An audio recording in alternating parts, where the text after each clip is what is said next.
我也会御兽之术，江湖之上别无对手。我说兄弟，你是故意和我作对吗？如实所言罢了。那我们就比比。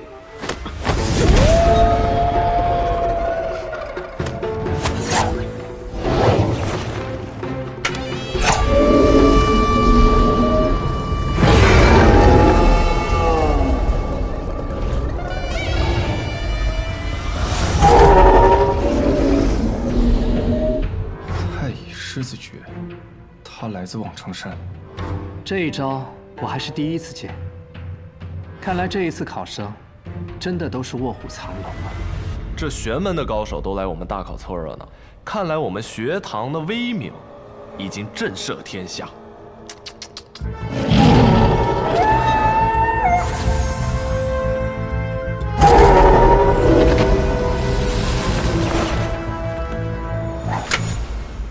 怎么样，你的兽还育不育了？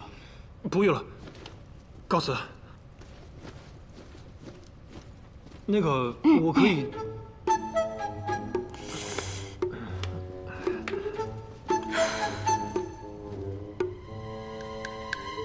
我不止会变戏法。告辞，告辞。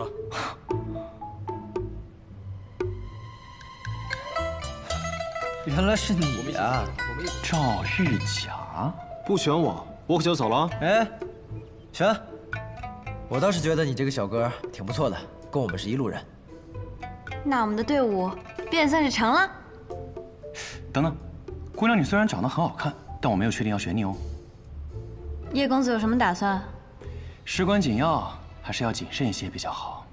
百里，试一下这位姑娘武功。我快，好。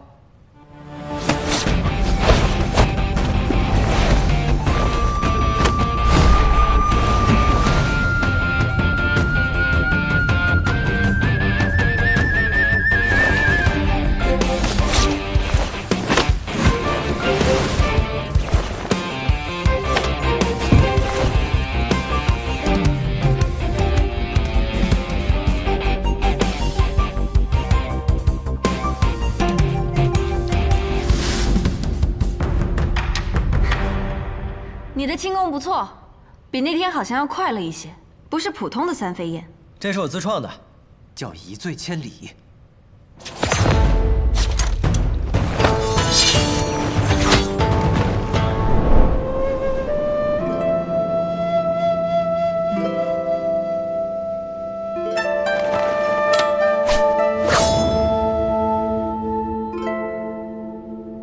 袖里藏剑，精妙无比啊！一醉瞬杀，倒是惊险骇人。我并没有杀心，这一剑只是试探。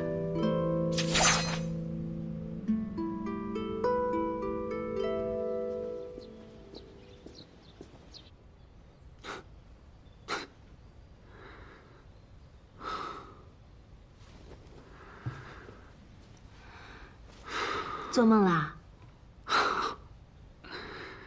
梦到东君了。哦，梦到什么啦？梦到东君学会了我的瞬杀剑法，还把我教他的三飞燕改进了一下，成了一门新的功夫。这还真像是白天里会做的梦。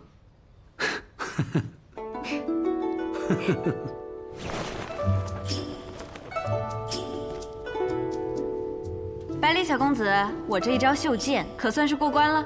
我都告诉你了，我只是试探，过没过关，你问他。姑娘，学堂中事凶险无比，自然要选择有一定实力的队友，不要怪我。从此刻起，我们便是队友了。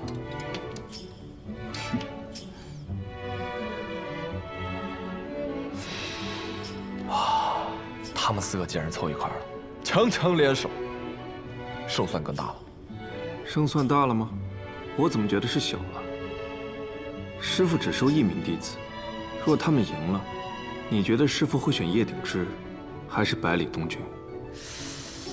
先生从不收最好的，只收最有趣的。而你是个例外，你很无趣，但你无趣到了极致，反而变得有趣了。所以先生才收你为徒。你是不是觉得自己很有趣？是挺有趣的。我倒是觉得这个叶鼎之比你更有趣。行了，时间到了，各位组好队了吗？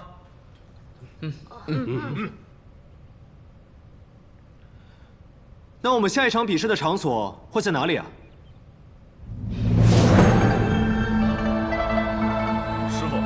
师傅，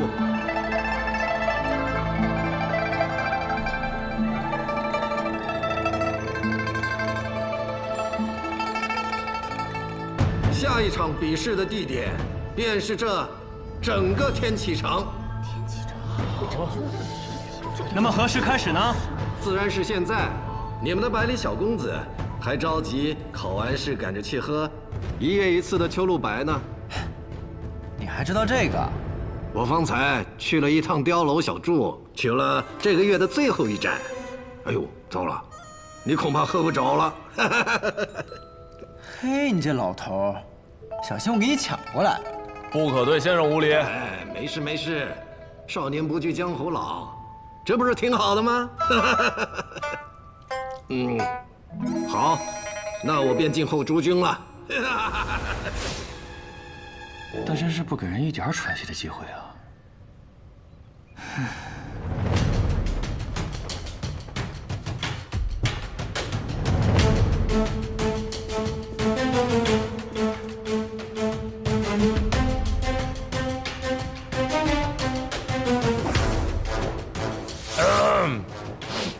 古有云：“尺素如矮雪，以毒结霜里。欲知心底事，还取府中书。”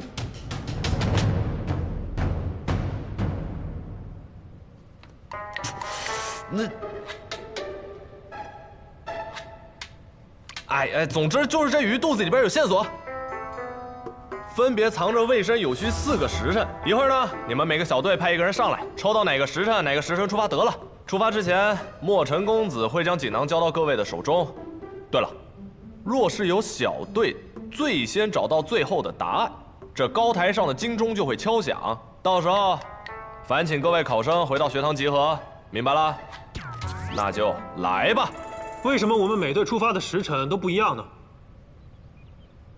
因为每个队都只能拿到1个锦囊，每个锦囊就是1个线索，总共4个线索。先出发的人则可以博取先机，或是隐匿，或是尽快破题；而后出发的人则可以关注先出发的人的方向，或是寻找，或是守株待兔。若是同时出发，那还比什么呢？直接在这里打一架，赢的人拿着锦囊去找答案不就好了？哟，不错呀，这位考生，看来你对中式的规则了解得很透彻呀。行了，你们每队派1个人上来吧。小赌王，自然是我了。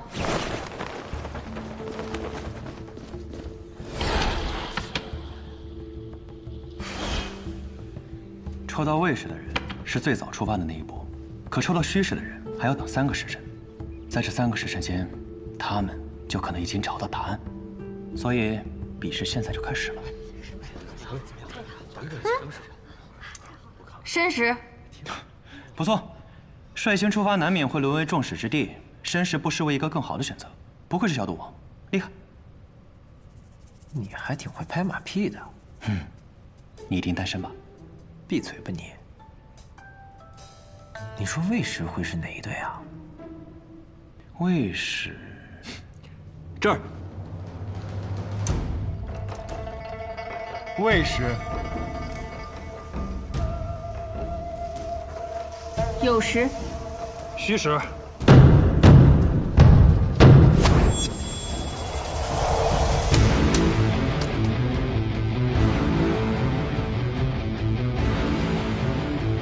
未时的队伍出发吧。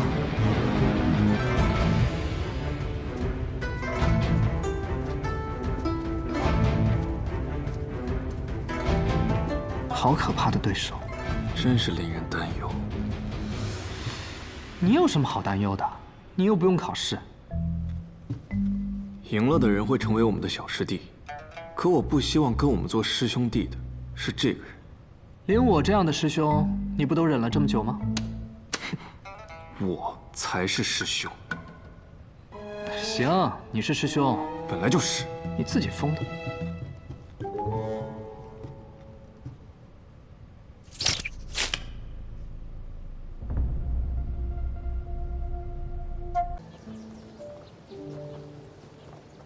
这街上也太清静了吧，连个人影都没有。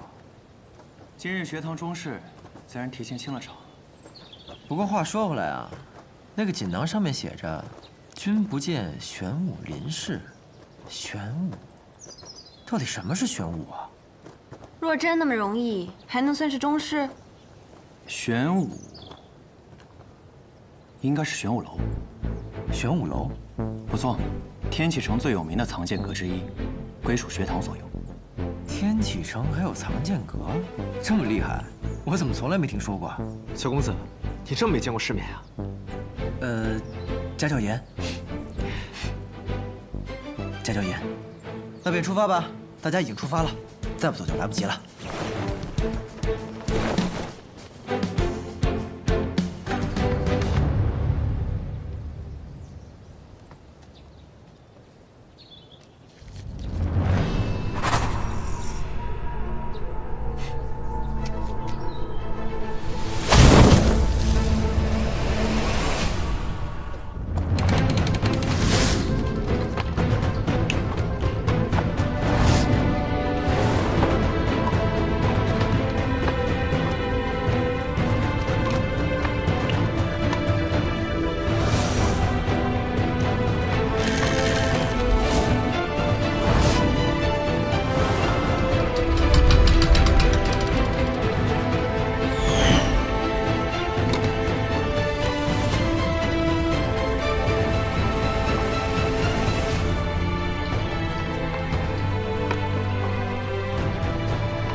他们4个竟然组成了一队，如此巧妙，果真有趣。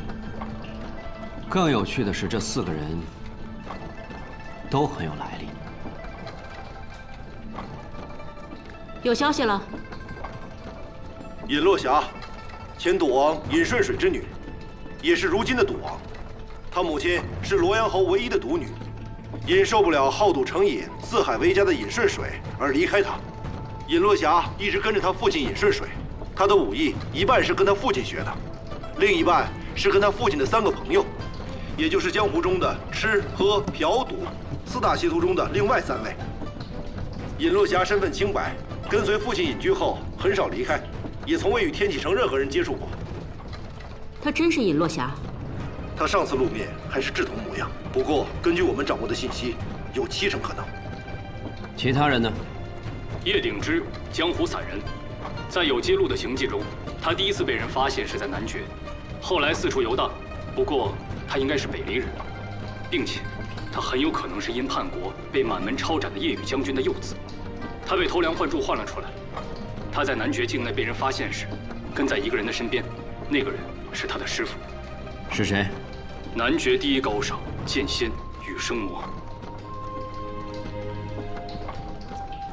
哼，南爵第一高手的徒弟，竟然拜师学堂李先生，看来是想做天下第一高手啊。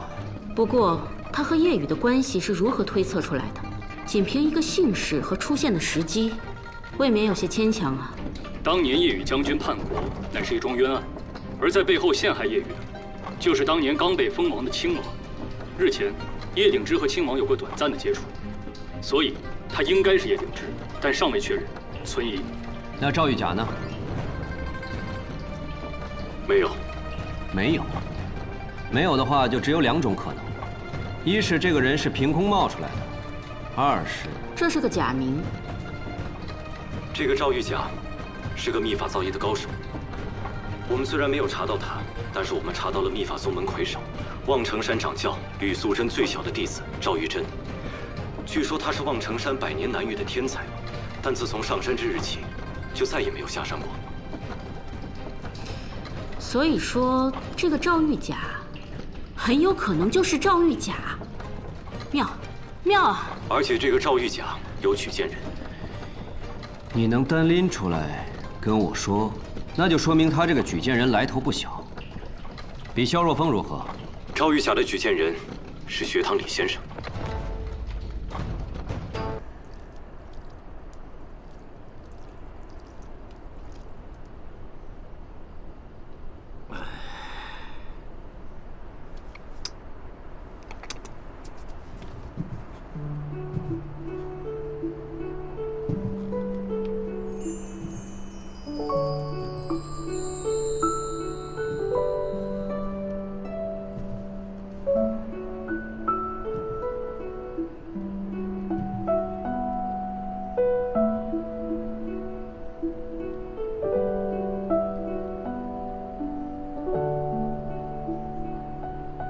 你未来的弟子正在面临强敌，生死关头，你却在这儿喝酒，打瞌睡。首先，这是天启城啊，一个武者贱如狗、高手遍地走的天启城。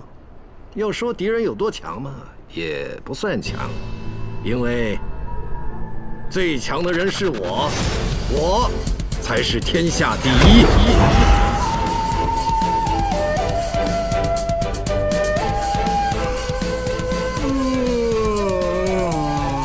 这大考怎么这么久啊？我都累了。他们遇到的敌人，不是普通的敌人。哎呀，哪有什么普通不普通啊？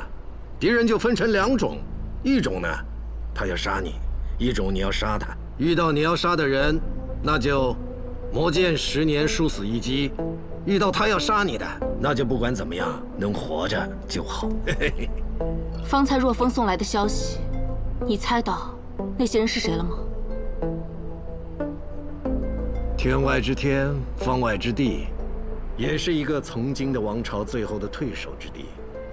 那个王朝，国主信奉圣天教，乃是个教国一体的王朝。当年我见过他们国主，他身边有5个武功极强的侍从，分别叫无法无天、无相无作。放到如今，每一个都算得上是绝世高手。你方才说有5个侍从，为何只说了4个名字？是啊，那是什么原因呢？果然，有你这个双瞳老儿在，就没什么好事。诸葛云，等着！之前你为何不告诉我，此次来的是无作使？多了很多胜算，难道不好吗？如今无作双尊合体，他们哪里还有命在？假装为我所伤，先静观其变。临、兵、斗、者、剑、智、力、潜、行。9字真言，有趣。出！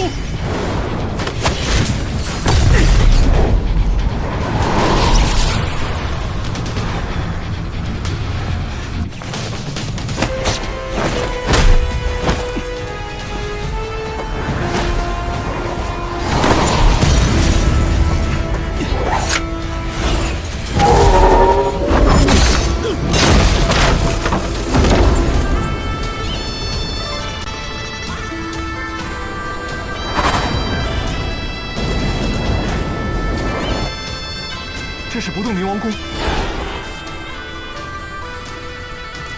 运功时成金刚怒目相，鬼神皆畏惧，是为不动明王。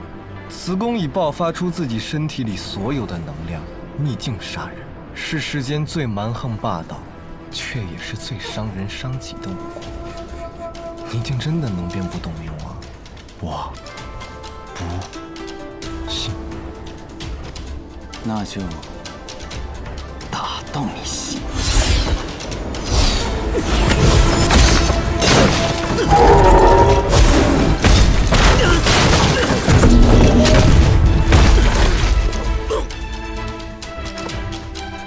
真有能耐。好了，叶鼎之，快收工吧。这么大动作，学堂应该也能察觉了，留些余力等他们的人来。收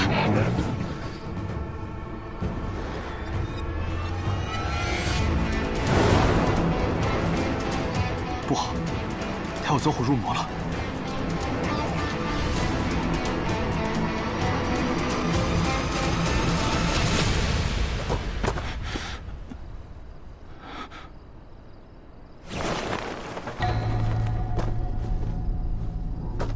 看来你这不动明王功就练成了一半啊！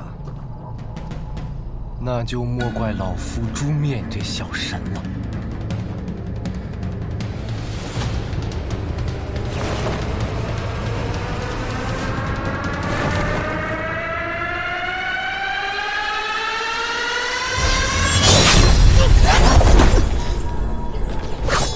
当着我的面敢动我的人！不过是受了点小伤，就容你这么放肆？等了这么久，也该轮到我这个主角登。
少年。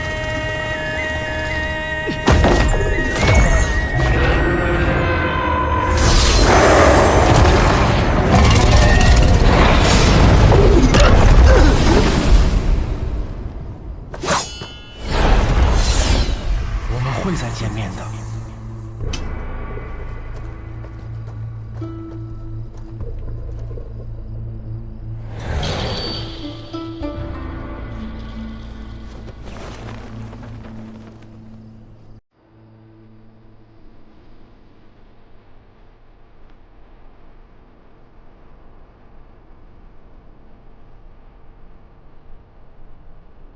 为什么？我刚刚感觉到他回来了。他没回来，他已经死了。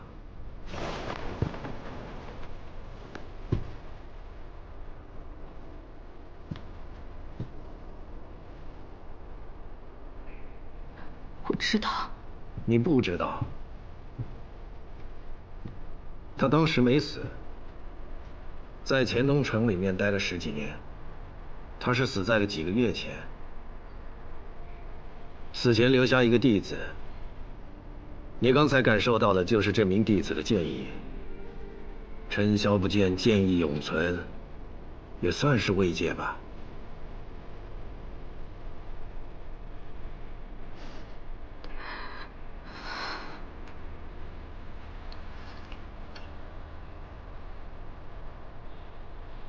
那他的那个弟子会来这里吗？兴许吧，谁知道呢？哎呀，或许他早就忘记你这个天启教坊32阁的主人了，又或许每次午夜梦回时，他都在呼唤你的名字。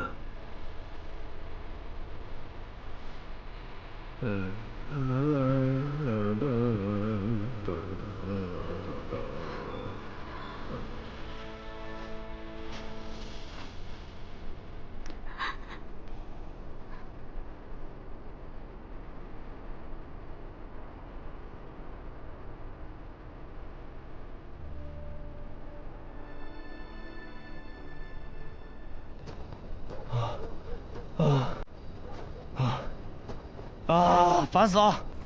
怎么追也追不上。这家伙故意带我们绕了一圈，他是在替他们争取时间啊！这家伙还有同伙？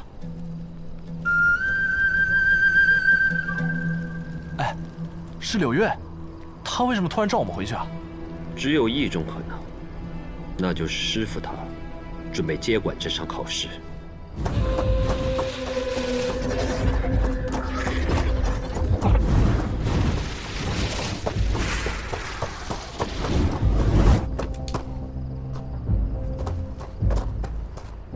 如何？你为何会受如此重的伤？学堂的人明明我已经拖住了呀。那3人出乎意料的厉害，其中一个来自望城山，会无量剑法；另一个竟会不动明王功。百里东君更是使出了西楚剑歌，再加上小姐不知为何迟迟不对百里东君出手。小姐。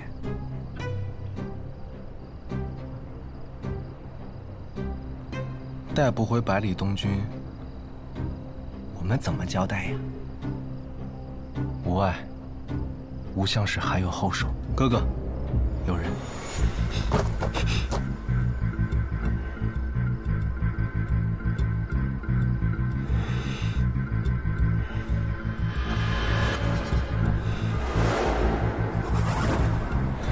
还回头呢？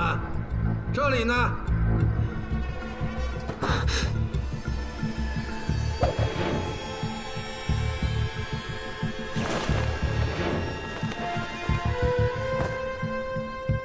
学堂李先生，很好，这么多年过去了，还记得我，那么就无需多说了。等一下，我们此次行程与先生并无关系，先生为何对我们下手啊？哎，你知道我为何叫李先生吗？因为我是学堂祭酒，你们动了学堂大考，还怪我为何要对你们动手，是不是很可笑啊？走一个死一个吧。学堂李先生口气果然很大。就是你了，你一直在挑衅我，不杀你，好像说不过去啊。那就来。尸体不许带走，听好了。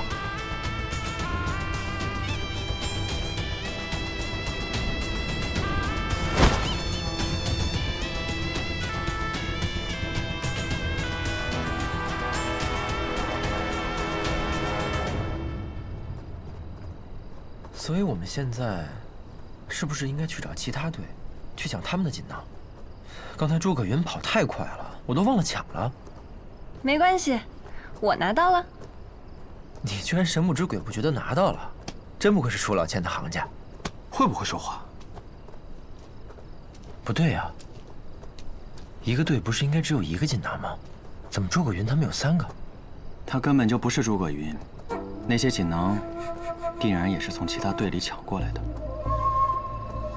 而那些考生恐怕凶多吉少了。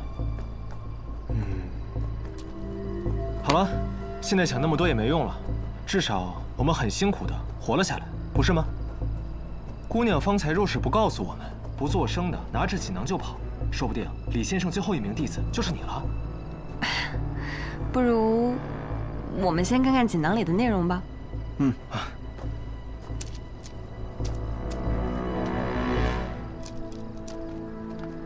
是一首诗：天不出朱雀离泣，君不见玄武临事。风中现，白虎睥睨。月不落，待谁而起？苍龙、白虎、朱雀玄武，天之4灵以争4方。王者至，宫阙殿阁取法宴。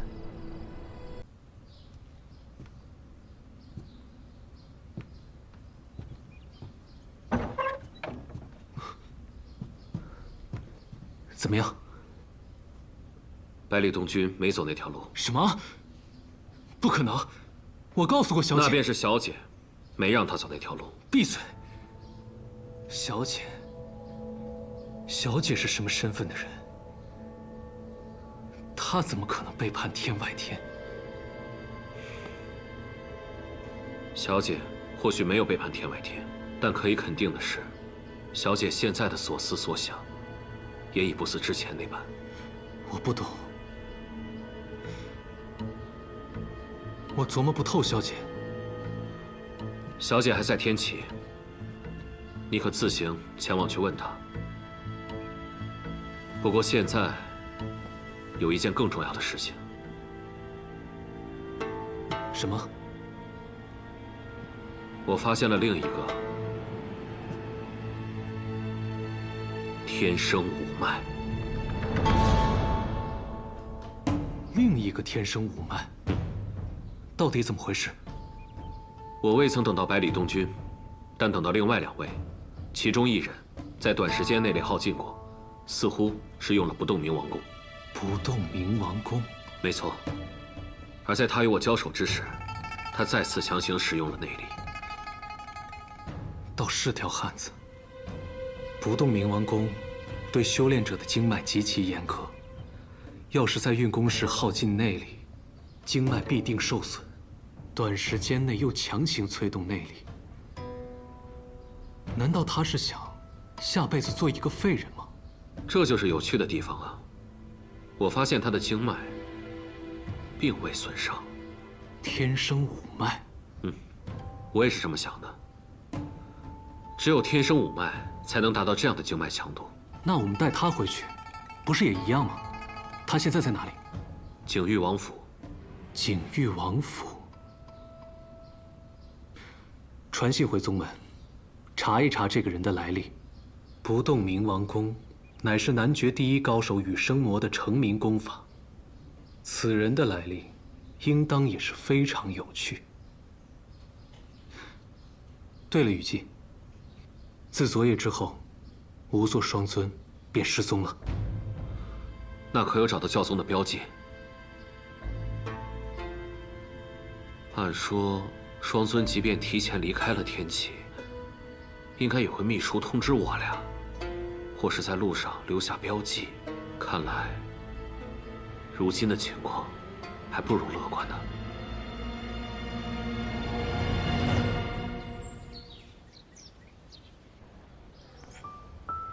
这人的眉眼看起来好像小时候的云哥，也不知道云哥如今怎么样了。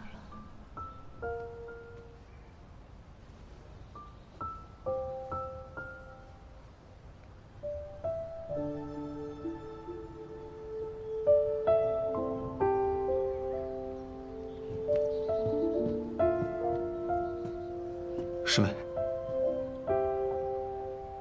另一个人醒了。多谢姑娘救命之恩。设下还未痊愈，就不必行这些虚礼。不知我这兄弟……放心吧，有我在，他不会有事。多谢姑娘。敢问姑娘，这里是哪里啊？景玉王府。什么？景玉王府？那你是？自然就是景玉王妃了，只不过是未过门的。所以是王府救了我们？不是我，我救你们与王府无关，只是你们恰巧落到了我的院子里，而我与这叶鼎之。叶鼎之，倒是个挺威风的名字。我与这叶鼎之挺有眼缘的，所以就救了。就这么简单？就这么简单。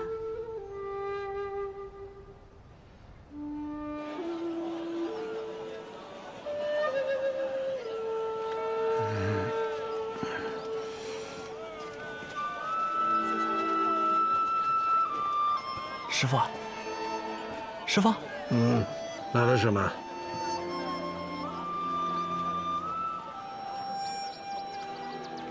哦，还没来。哎呦，东君，我看叶鼎之是不会来了。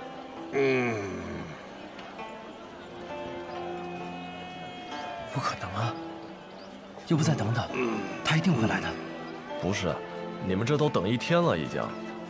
该不会出什么事了吧？东君，这个拜师啊，除了讲究资质、讲究运气，你知道最重要的是什么吗？是缘分。看来今天我只能收你一个徒弟了。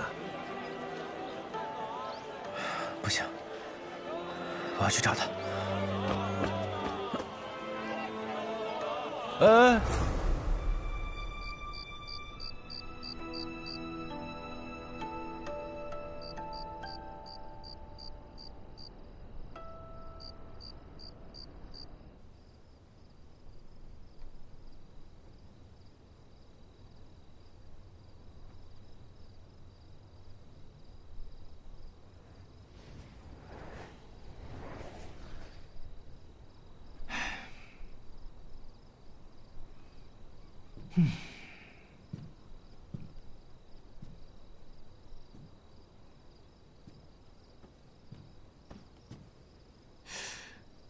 你们王爷可真心大呀！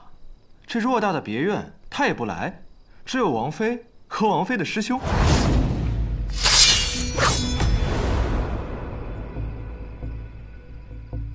好快的剑！少侠慎言，我师兄马上是连王爷也不能轻易得罪的人了。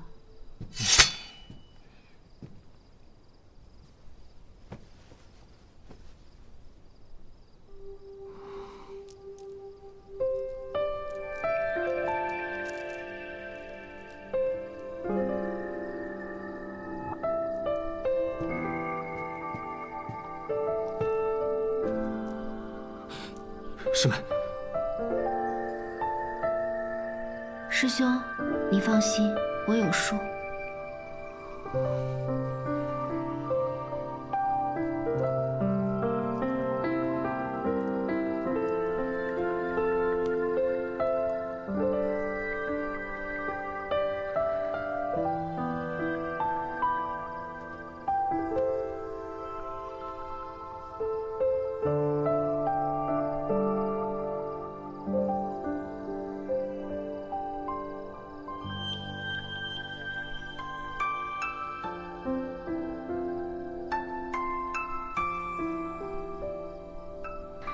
长了一副好皮囊，就是好啊。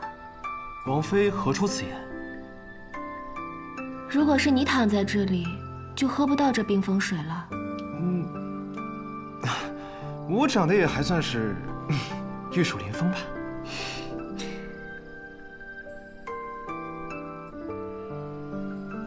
可差远了。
没事。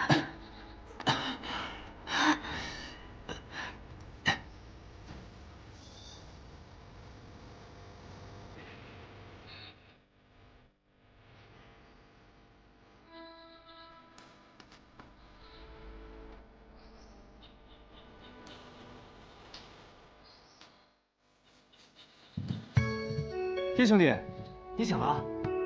你醒？你小心一点。师兄，王少侠。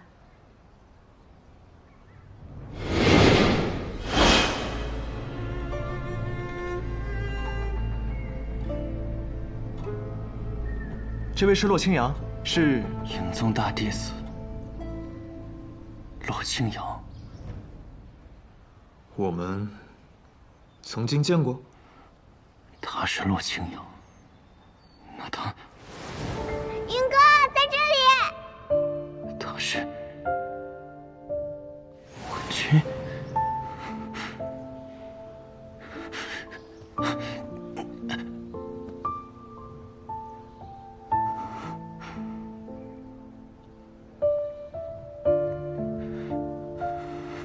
发什么呆啊？哦，对了，这位是我们的救命恩人，景玉王妃。不要叫王妃，我还未过门就不是王妃。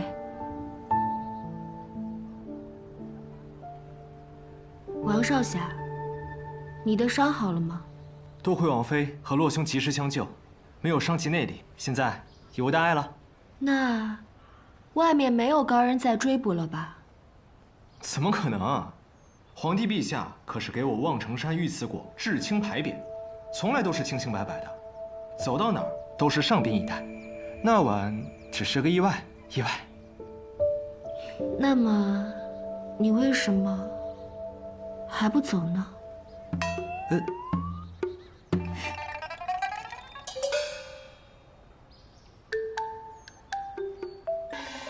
行，那叶兄，我。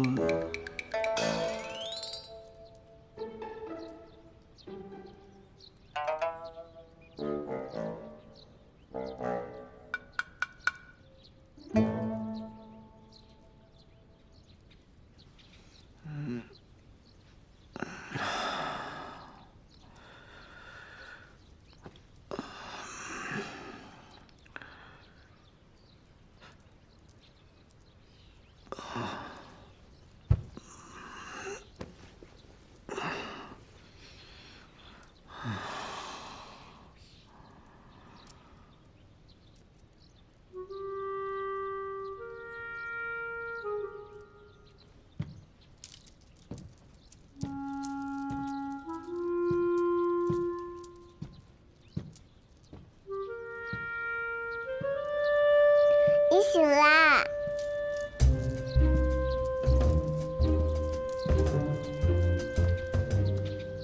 小妹妹，这是在哪儿啊？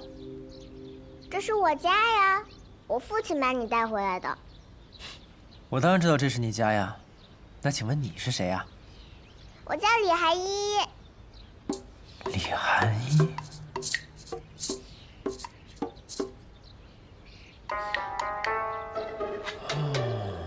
我明白了，原来你是李先生的女儿。这老头到底多大岁数啊？女儿居然这么小。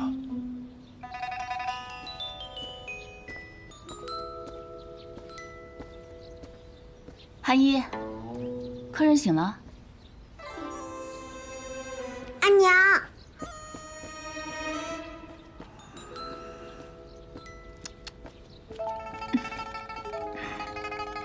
罪过呀，罪过！阿娘，这个叔叔好奇怪，是不是脑子不好呀？跟我阿爹一样气人。乖，可不能这样说叔叔。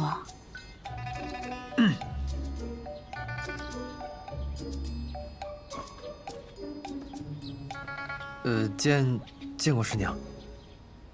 啊？在下百里东君，以后还请多多照顾。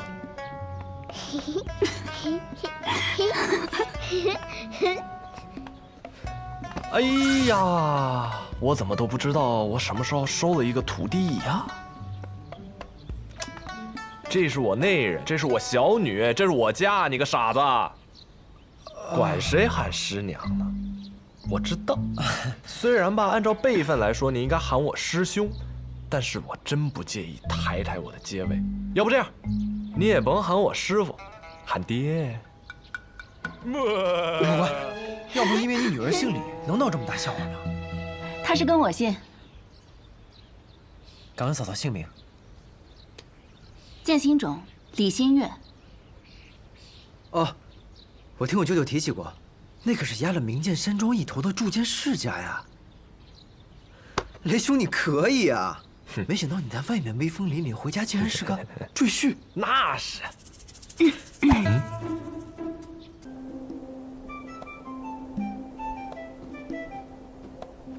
小姐，二小姐，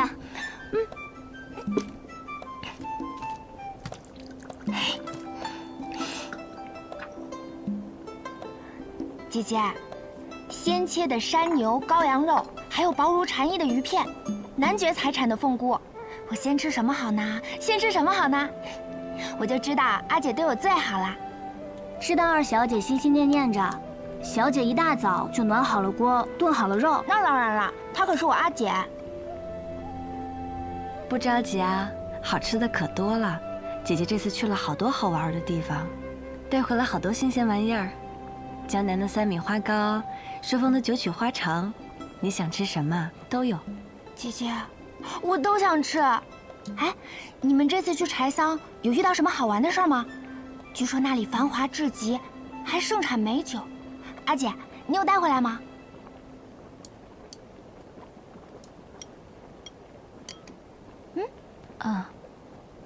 青儿何时这么喜欢喝酒了？这次去行程匆忙，倒是忘了带。哎呀，无妨，下次再去嘛。小姐，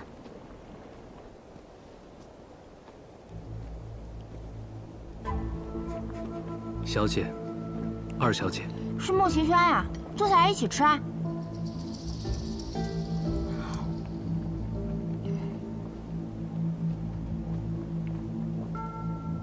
出去说吧。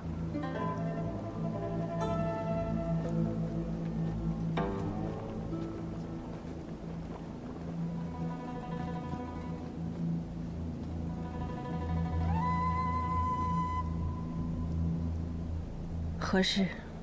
百里东军已经到了天启。天启。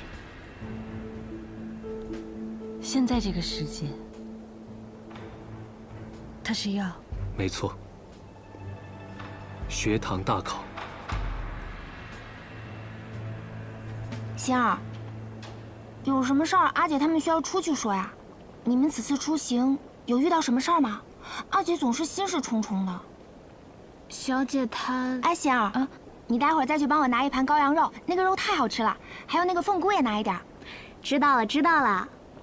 你刚刚说姐姐怎么了？没什么呀，你就踏实吃吧。你姐姐啊，什么事儿都没有。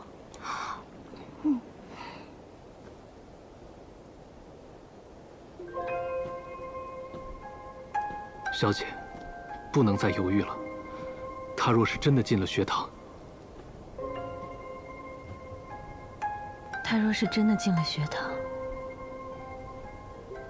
有了李先生的庇护，我们北阙就再也没有机会了。天子姐姐，你要走了吗？你还没告诉我你的名字，以后我要怎么去找你啊？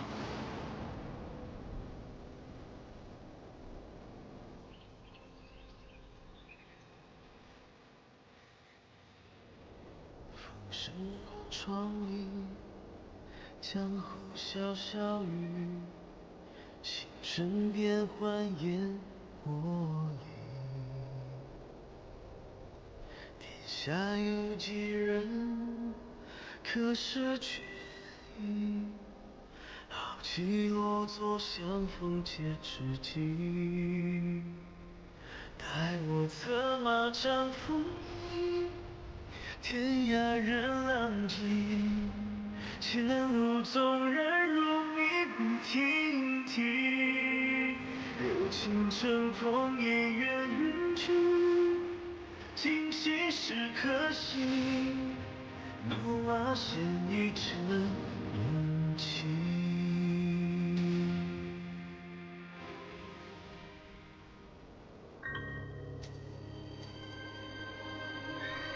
来天启第一件事儿，雕龙小柱，驾！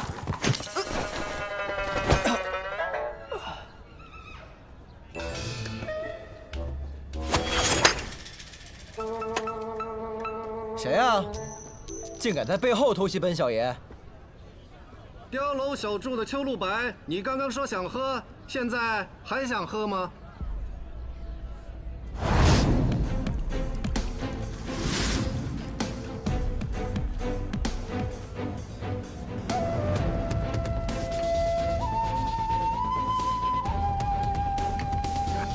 想？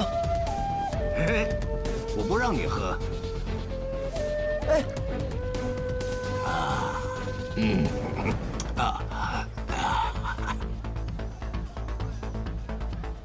你这人，嘿嘿嘿，天启城，你才走了一小半，还有一大半，今日就到这里了。接下来的路，等你能从这院子里面走出去之后再说。你谁呀你？哟，胆子很大，气势很足嘛，就是没有配得上的能力。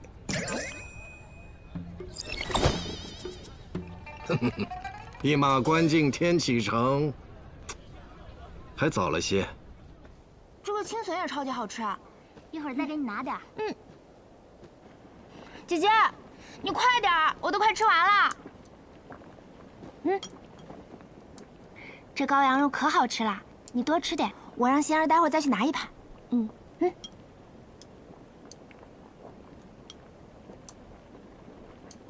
星儿，怎么了？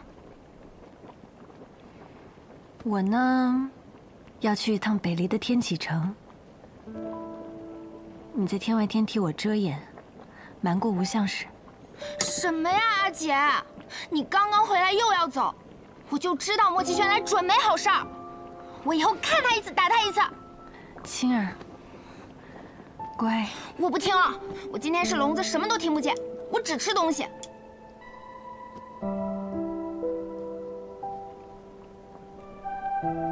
你就当帮姐姐一个忙好不好？青儿，等忙完了，我们北阙就能复国了，爹爹就能出关了。你不想爹爹吗？可是我更想你，每次都是我一个人孤零零的在天外天，我连个说话的人都没有。那我这次把心儿留下来陪你，好不好？小姐，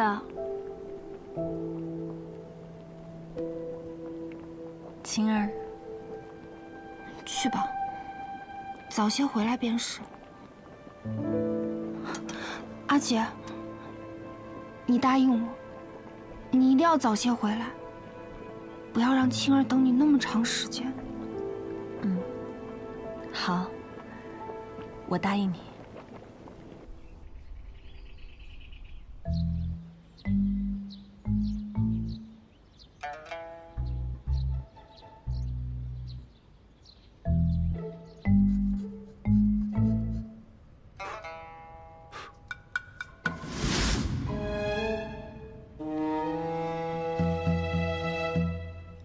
哟，醒了。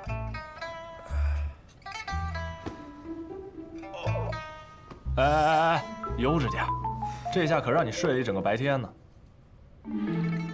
你怎么在这儿啊？我怎么记着我是被一个老头给打晕了？哼，老头？哎，你还真别说，你这说话的语气跟我们师兄弟几个还真有点像，难怪老七看上你了。你在说些什么有的没的？这是在哪儿啊？打晕我的老头是谁啊？这里是稷下学堂，能打晕你的人自然是学堂的李先生。啊，不对，如果运气好的话，他也会是你的师父。那就是大名鼎鼎的学堂李先生。啊，堂堂天下第一，怎么还偷袭呢？师父他老人家就爱开玩笑。行了，今天也是你第一天到学堂，带你逛逛去，走。哎，去见那老头儿，不，老先生吗？哎，放轻松，叫老头儿我喜欢。不过话说回来，这老头儿并不是你想见就能见到的。别说是你了，如果这老头儿吧不想见我们几个师兄弟去求他都没有用。但如果他想见我们，就是我们跑到男爵去，他也能轻松的找到我们。哎，算了，我说不明白，走，快点吧，别磨叽了。嘿，谁磨叽啊？等等我。哎，你看现在天色已晚，不如我们去用个膳，丢楼小筑怎么样？我请客。不怎么样。雷师兄。哎，对了，你听好了啊，这几天不准踏出学堂半步，给我老老实实在这待着。为什么？不用问那么多了，我这也是为你好。以你的身份，多少人盯着呢？再说了，你现在也不是学堂的弟子，你安分点吧。啊？我还不是学堂弟子，可你们不都告诉我我是李先生的关门弟子吗？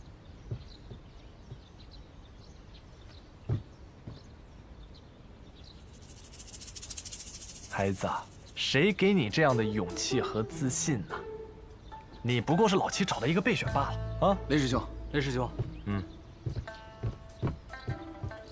哎，对了，就在昨日，天启城最大的赌坊千金台开了一个新的盘子，就赌这次学堂大考谁会是那个老头啊？不对，谁会是学堂李先生的关门弟子？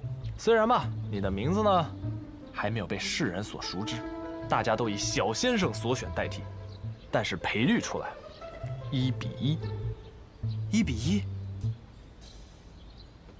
哎，不错，看来我在大家心里还挺受欢迎的嘛。哼，那你知道为什么吗？我当然知道了，我又不傻。这肯定是小先生的功劳啊。这是一点，还有一点。什么？那是因为他们没有亲眼见过你。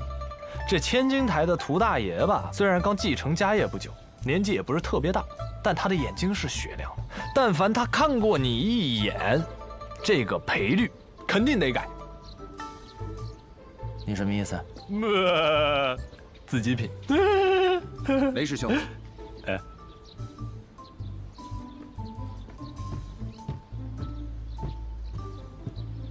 走吧。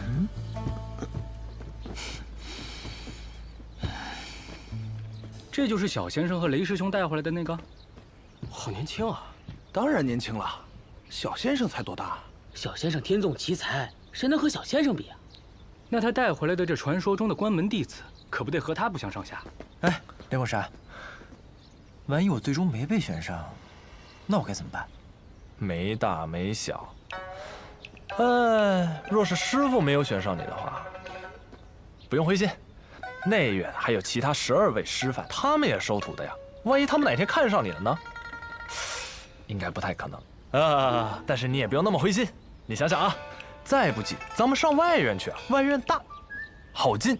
它呢，等于是天启城中那些贵胄公子哥们混个名声的好地方。像你镇西侯府的小公子，若是说你想去外院，别说什么时候了，明天你就成了外院的座上宾。但如果你也不想混名声，也不想混时间的话，你就等个机会，来年再考呗。但如果你来年再考的话，你就做不了李先生的关门弟子了。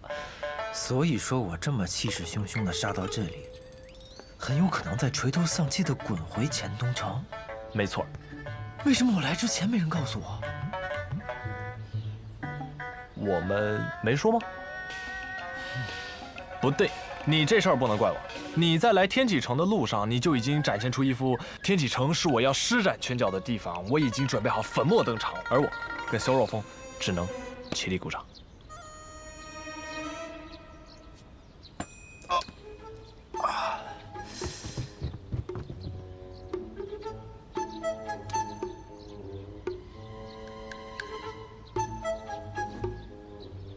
谁呀？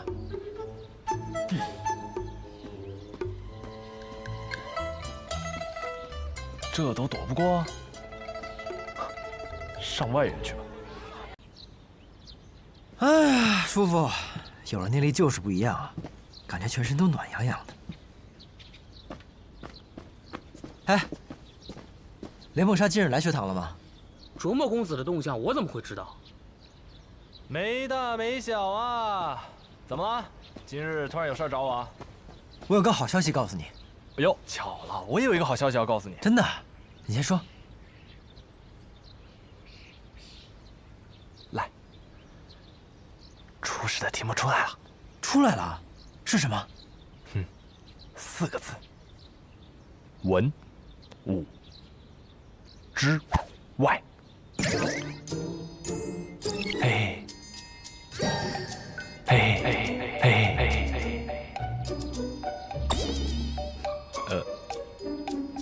你怎么了？你这高兴傻了？这表情。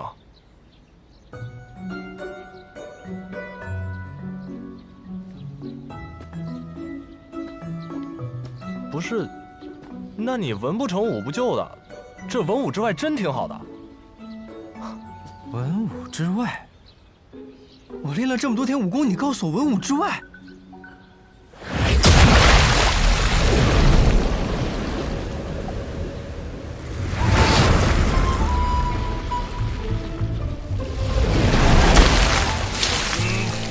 去你的文武之外！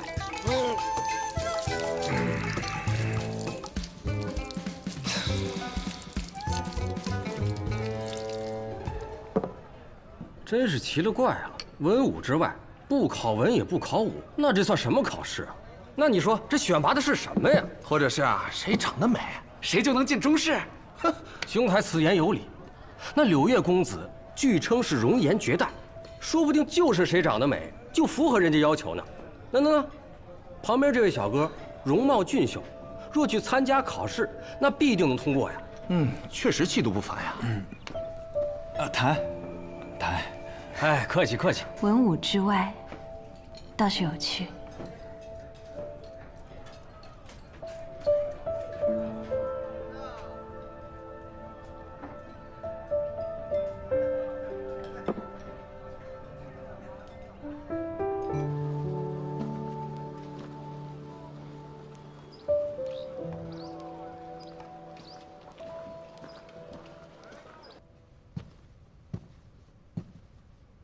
这位小姐，冬日要到了，本店新进了一批布料。老板，帮我做套衣服，很急，我3日内就要。好。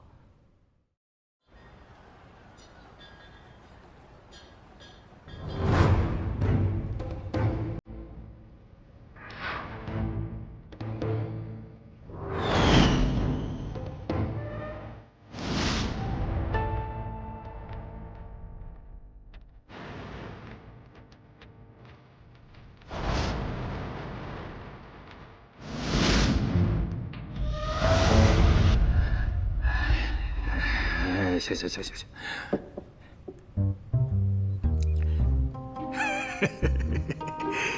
柳月公子啊，特立独行啊！我还是第一次听说啊，把学堂大考放在我的赌坊里。所谓大考，其实和赌没什么区别。愿闻其详。很多人苦学10年，为的就是大考的这一刻。这或许是他们人生中发挥最好的一刻，亦或许是发挥失常、再无挽留之地的一刻。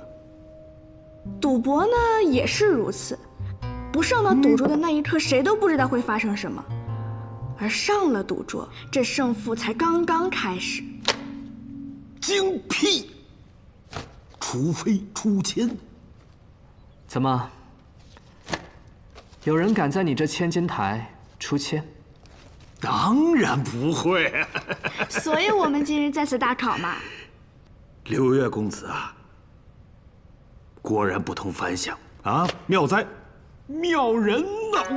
你看我这大金牙都为公子倾倒了。二爷呢？当初选择借地给我们的不是他吗？去听曲儿去了。我也不知道为什么他那么愿意听曲儿。本来对这个学堂大考不感兴趣，答应你们啊，无非是柳月公子拿了一缺残谱与之交换。哎呀，能为学堂大考提供场地，我千金台每天损失个18000两的银子，不心疼？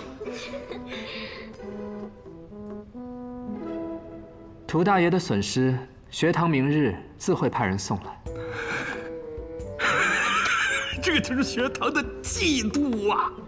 都快唱行令，舒坦。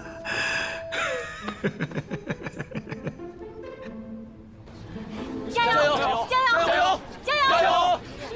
加油！加油！加油！加油！可以的！加油！加油！哎呦！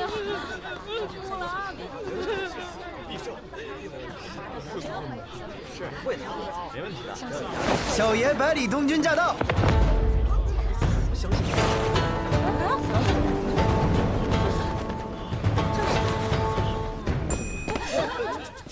又喝多了？谁喝？你是那个剑林的高手，你叫叶鼎之。哦，对对对，叶鼎之。那天我是喝多了，不过我记得你剑术不错，人还挺有趣的。本来我还想跟你交个朋友呢，结果没来得及说话就被我舅舅给带走了。现在想也不迟啊。成，你也是来参加学堂大考的？自然。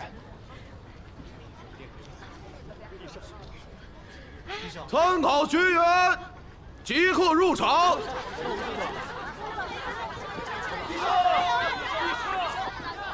走吧。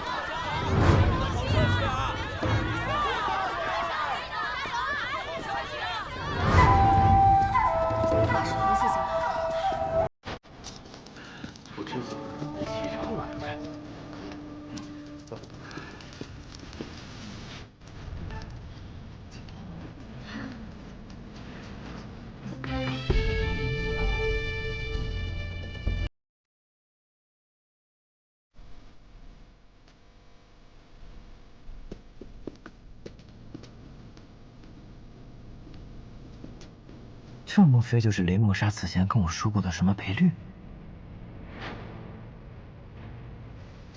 啊，这是什么？这我知道，这是千金台设的赌局，看今天谁才是大考的魁首。哦，这是什么意思啊？那我名字后面这1000什么意思？是不是数字越大越厉害？你想什么呢？数字越大，说明看好你的人越少，你的赔率也就越高。这个时候呢，如果有人押你1两银子，你得了魁首，他就会赢1000两。但是呢，机会小啊，没人愿意去冒这个险。像我就不一样了，我是热门人选，押我的人可多了，所以我的赔率就不。竟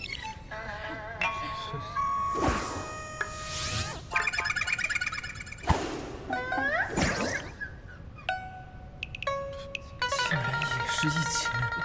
连个外院学生丢了桃子都接不住的人，赔率不是1000，还能是多少啊？这千金台的赔率呀，是根据买家的数量决定的，还望柳月公子让小先生不要介意啊。小先生欺我功夫馆这等小事。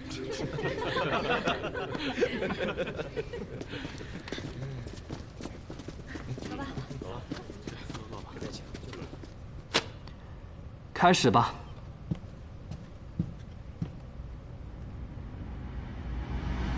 学堂大考，准备开始。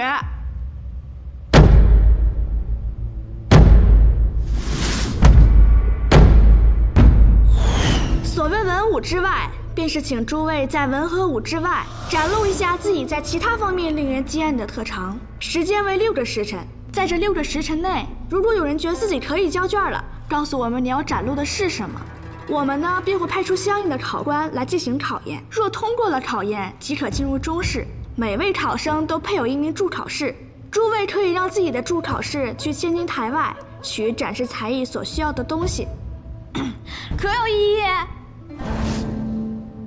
大家不是都已经知道了吗？还问我们有没有异议？若说有异议，还有用吗？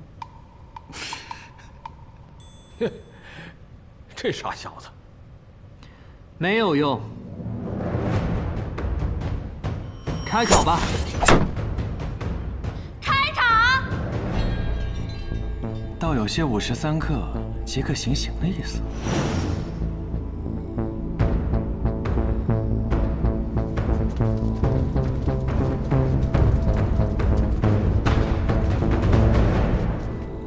来人！来人！来人！来人！这位公子有何吩咐？3路客栈，哎，去找雷梦莎，公子把我的大包裹给我拿过来。找谁？废话多，公子雷梦莎，去吧。哎，你打算做什么？一会儿你就知道了。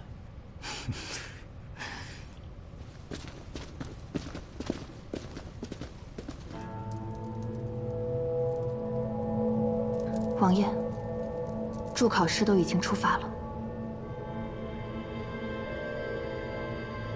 也不知道这群人里有没有能助本王登临大宝之人。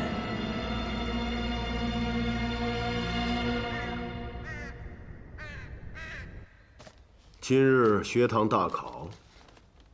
是，陛下。百里洛尘的孙子百里东君也在参考人之里。他怎么也在天启城？是九皇子殿下把他带回天启城的。是不是九皇子殿下也？唉，你把老九想得太复杂了。姑的这个儿子，姑自己知道，他把百里东君带到天启，很可能只是因为欣赏他罢了，他不会与那小子为难的。相反，百里东君若是有事，他会豁出性命去救他。姑倒是有些好奇了。一直听闻百里洛尘那个独孙是有名的纨绔，却没想到突然有一天，他学会了西楚剑歌，又不知为何得到了老九的青眼。陛下似乎很欣赏九皇子殿下。多嘴了。奴才惶恐。学堂大考，还有哪位皇子去了？亲王殿下也去了。老二啊，罢了，小崽子们的游戏还不值得不费心呢。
考官，我要交卷。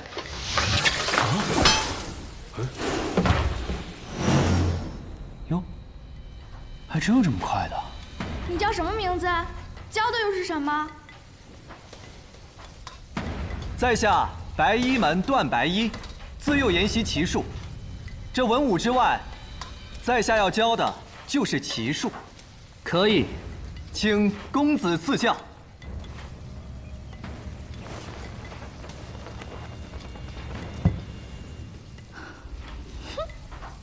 你和我像。你学了几年棋啊？你学了几年？我7岁开始学棋，至今得有17年了。我3岁开始学习，至今也有7年，差不多嘛。来吧。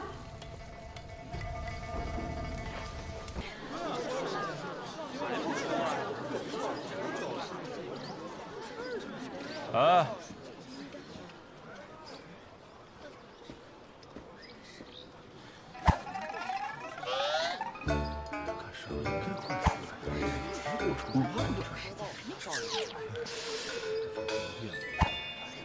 进去有多久？我也不知道啊，你看看这么久还不出来，这么长时间了，这搞什么呢？不是里边到底什么情况？怎么还不出来？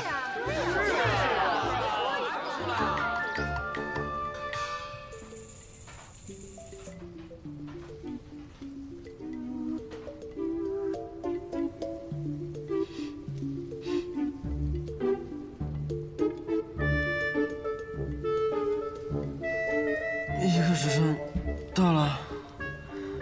不，还没有。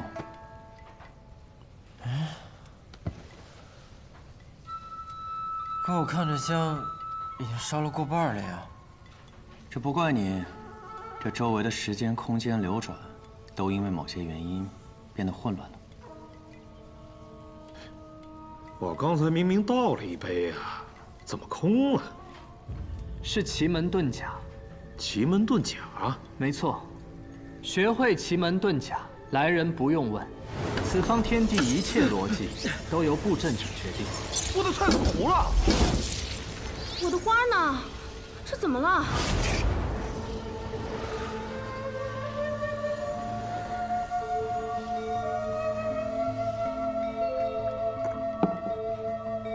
这阵呢，我就不破了。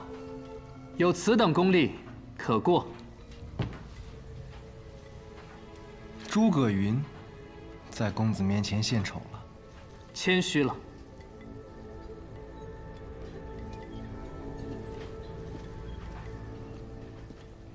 他姓诸葛，姓诸葛，代表了什么？代表了很多。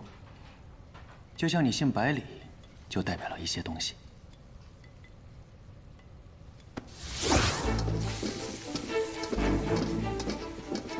考生赵玉甲，就变个戏法吧。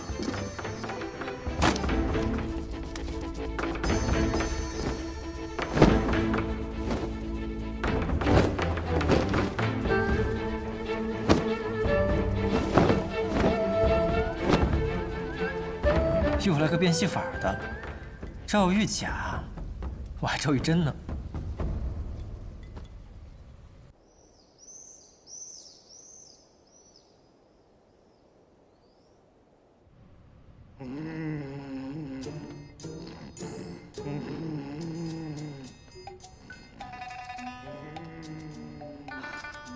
公子，不是我说，你这定的时间也太长了吧，1连6个时辰，哎呀，谁受得了？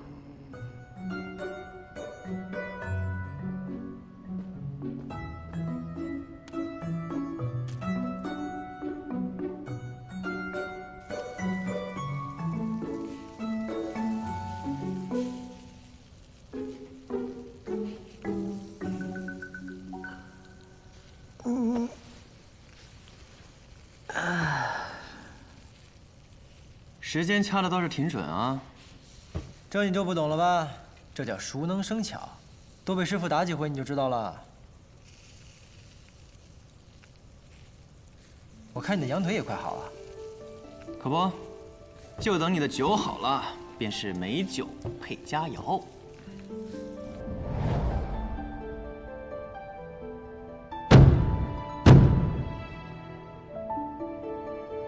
还剩最后半个时辰。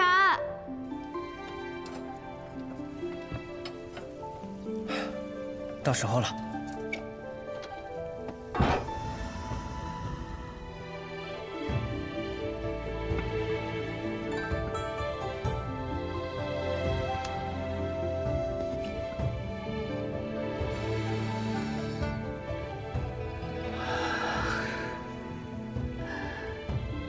好香啊！考生李信，交卷。看来你晚了一步啊！这个人的酒要是比你那好喝，就没戏了。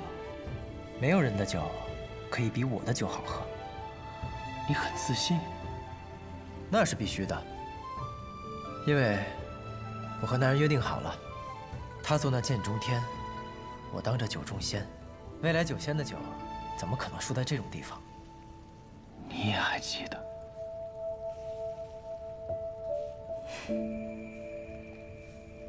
我，百里东军，铜球考。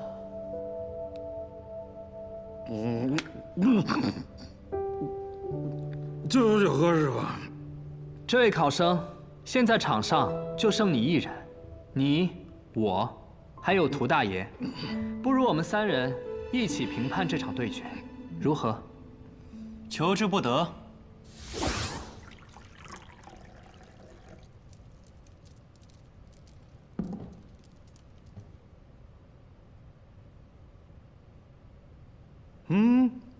这酒香啊！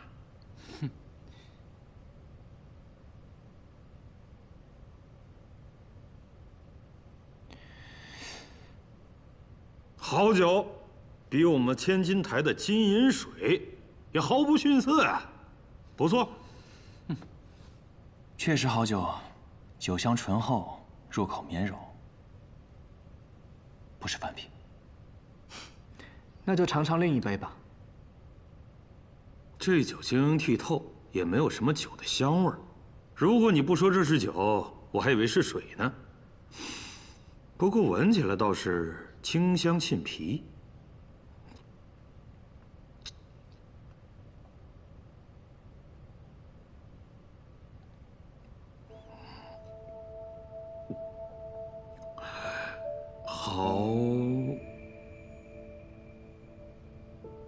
好清甜。百里东君，这酒叫什么名字？过早。过早？为何叫过早？因为它本可以酿很久，却为了让人提前喝到，过早的拿了出来。不过这陈酒有陈酒的香，过早的酒也有过早的清爽。而这一杯并不适合嗜酒之人，更适合温柔的女子，或者清癯的老者。酒有千百味，并非其中某一味就是最好的。灵素，再给我倒一杯。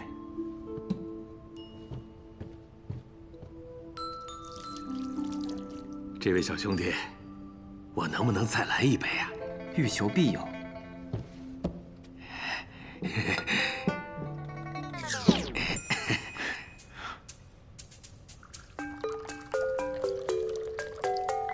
同样是一杯，涂大有点贪心啊。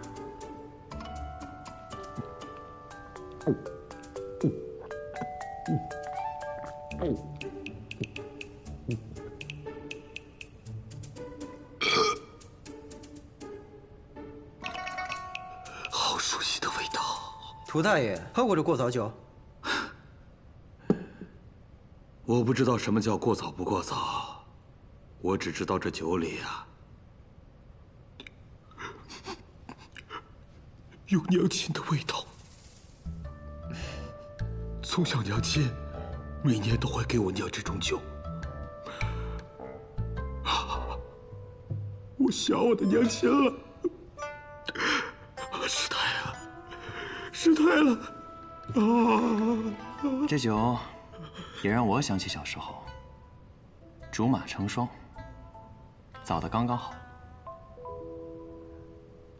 东君，你说这酒适合温柔的女子和清癯的老者，可现在看来，像涂大爷这般豪情的男儿，还有叶鼎之这种漂泊行客，也爱这酒。人有百态，酒中千味，谁知道恰好选中哪一位呢？好，这酒呢也喝过了，那就让我们来尝尝，这肉如何？我这里也是，欲求必有。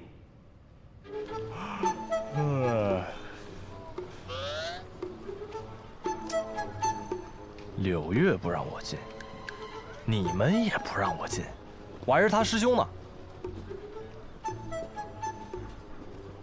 哎呀，都这么长时间了，还不出来，柳月这家伙不会整我吧？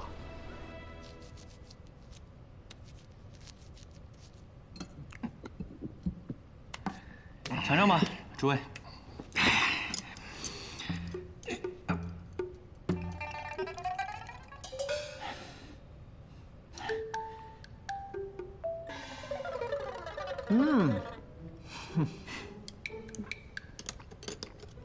再来一块。这羊肉似是芒果的。芒果？叶鼎之，你去过芒果？北蛮吗？去过的。我之前有幸参加过他们的祭神会，这羊腿足足烤了6个时辰。叶鼎之，你不单单只是去过，而是在那待过一段时间吧？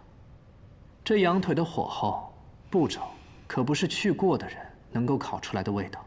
是。在我心中，游历一个地方，并不是走马观花的看，而是要真正的融入到那里生活。没有几年的一起生活，怎能算是真正的游历？叶鼎之，没想到你年纪同我差不多，经历到如此丰富。我最北去过北蛮，最南去过男爵，西面游历过大小佛国，东边也曾扬帆出海。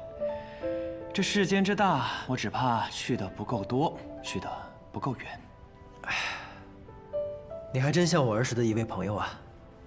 说他还活着，一定同你一样潇洒自在。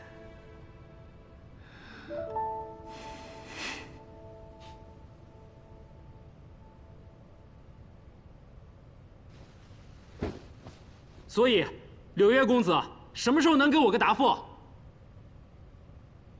关于方才这酒，相信在座的诸位心里都应该有了答案。胜出者就是百里东君。他那酒的酿法不过是寻常米酒罢了，我的可是你们学堂偏袒徇私。你的酒的确是好酒，口感醇厚，那是为何？可这酒，即使是再厉害的酿酒师，也需要半年才可以酿出这味道。可你却用了短短6个时辰，就酿出了这味道。灵素，查查它。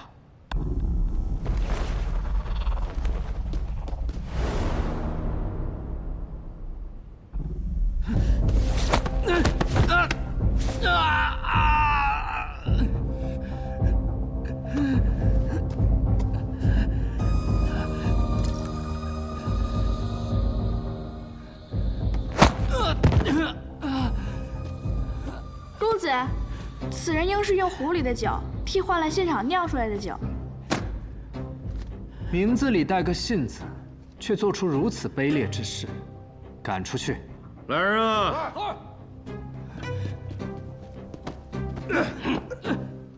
走！放开我！不公平！你这样不公平！放开我！放开我！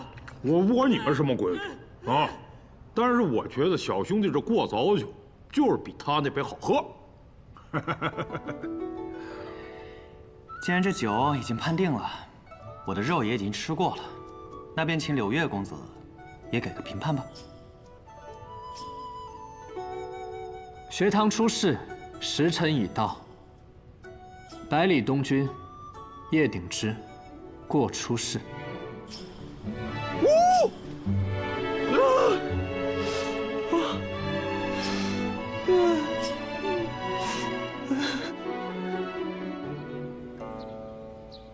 柳月啊，你果然没令为师失望啊！100位只剩下16位，正好，正好。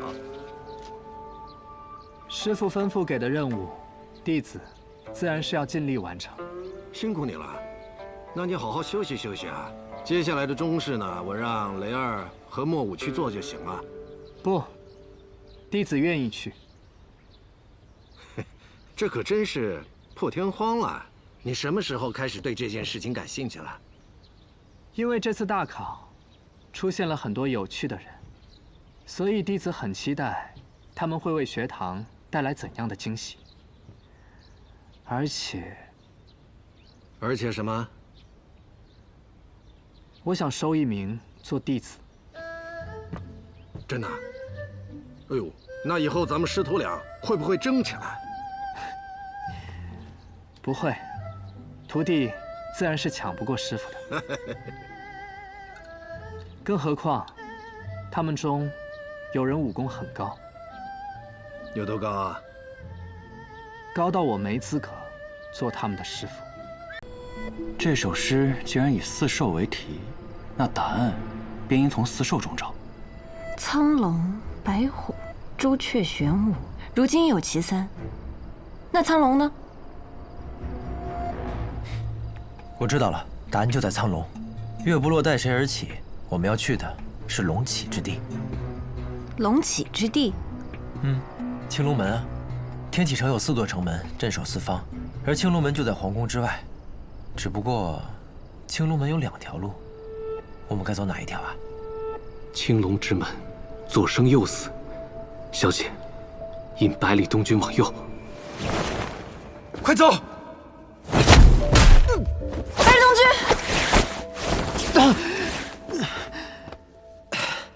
你们刚才就应该别管我，直接跑啊！往左。你们往左。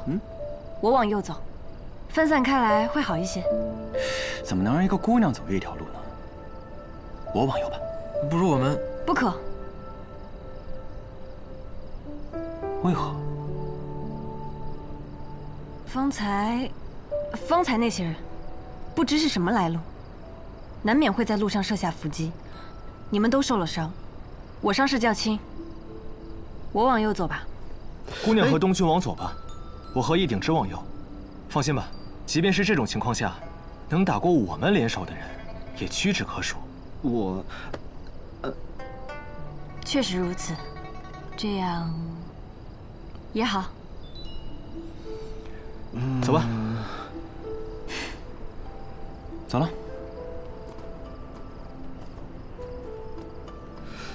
我们也快走吧，天快亮了。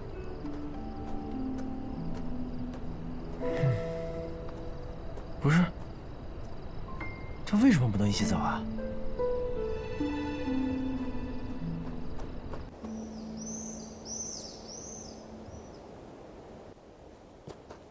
尹罗侠有问题。我怀疑他有。学堂大考之前，我曾在蓬莱阁与他有过一面之缘。当时，他可不是这身装束。不过，他最后应该选择站在了我们这边。哎，鼎之，你既然知道左边是生路，为何还要往右边走？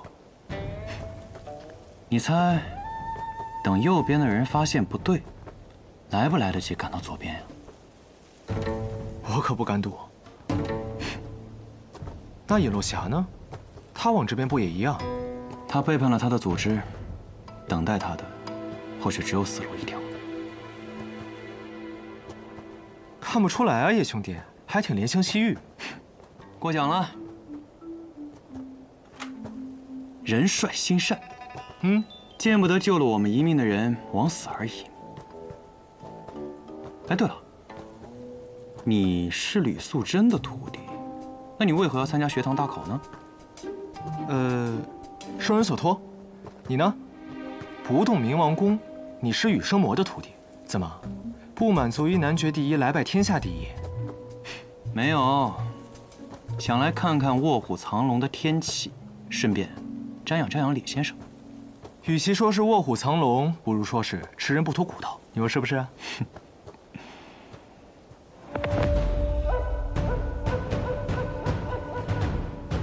此去青龙门正常需要多久？半个时辰。那便拖上他半个时辰好了。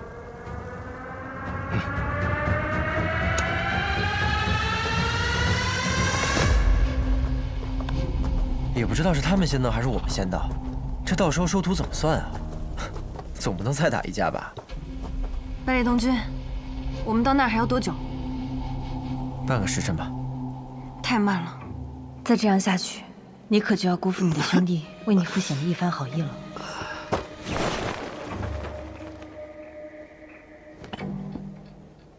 不如谁先到，就谁拜师吧。你这也太赖皮了吧！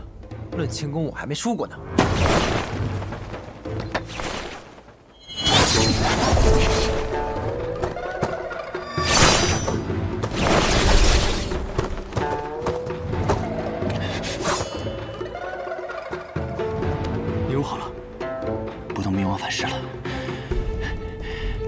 我内力的时间间隔太少。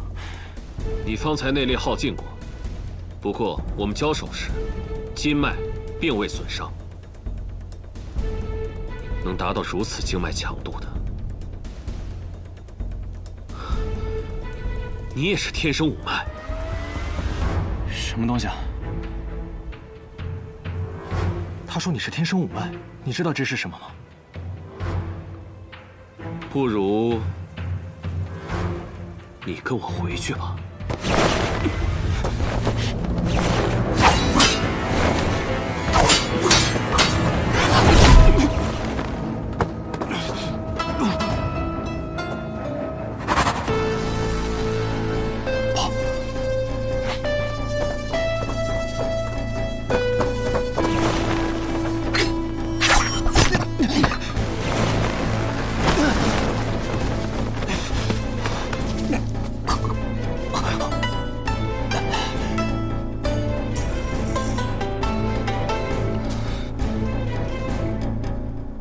王兄，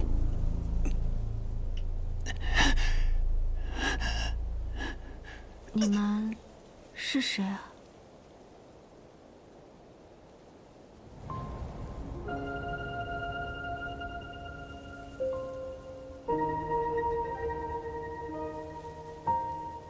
他。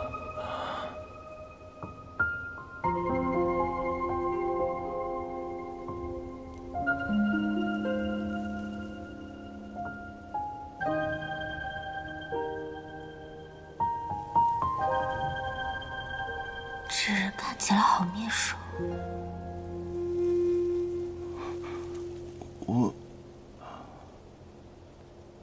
我们不好意思，这是我主人的家仆，从府里叛逃出来，我这就带他们回去。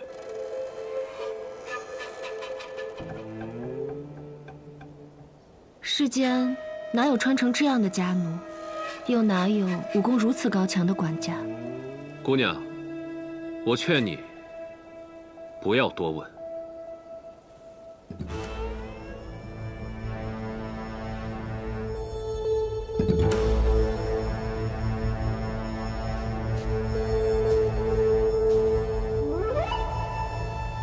你累了，休息一下吧。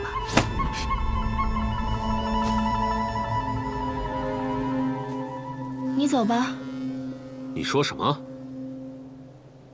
我说，你走吧。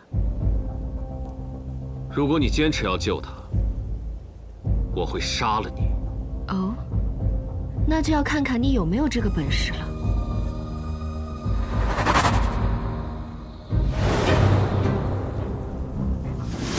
这个徽记，你是影宗的人？这是哪里？王府。走，或者死。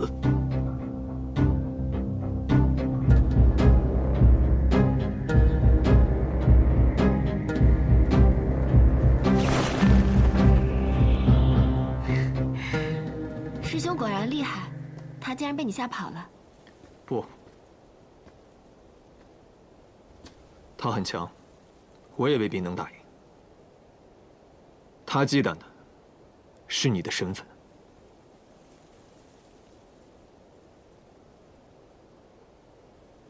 师妹，这次你救下的，怕是2个大麻烦。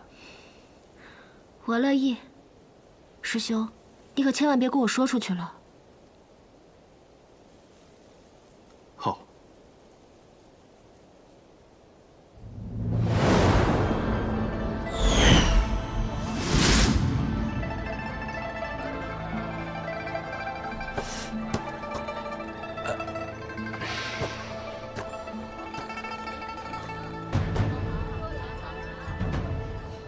哎呀，到了没啊？师傅，师傅，到了。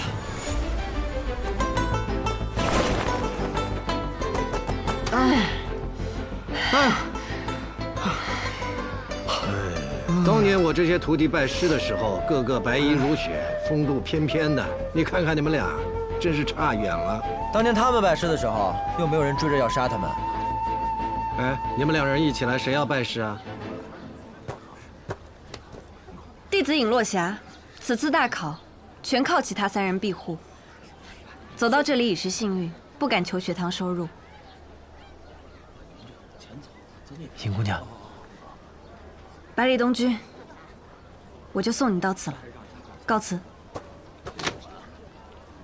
姑娘是否愿意拜我为师？哦，敢问公子收我的理由？因为你长得好看，且很机敏。而我的武功只教与我有眼缘的人。为何？我的武功掌握在我的手里，所以我说了算。这个理由如何？更何况，姑娘的行事作风颇合我眼缘，想收就收了。可我这多好啊，尹姑娘！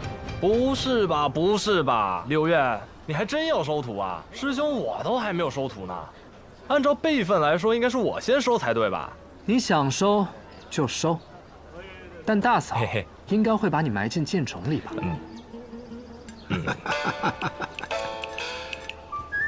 你若不愿意，那就罢了。不，我不是不愿意。承蒙公子厚爱，落霞感激不尽。只是左右现在带不走百里东君，不如进入学堂之中，日后再行出没。柳月公子，对不住。弟子拜见师父。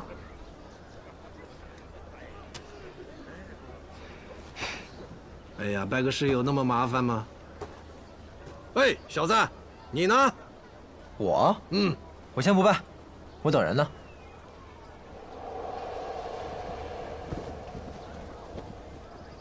等人？王一行是吕素贞的弟子，他不会拜在我门下的。我知道，但还有叶鼎之呢，他一定马上就会来的。哎，这我倒听很多人提过这个名字，叶鼎之，叶鼎之，听起来挺强的啊。比我强。那如果他来了，我选了他，你怎么办？那能怎么办啊？虽然免不了被嘲笑一番，我也只能骑着我的马，回我的钱东城喽。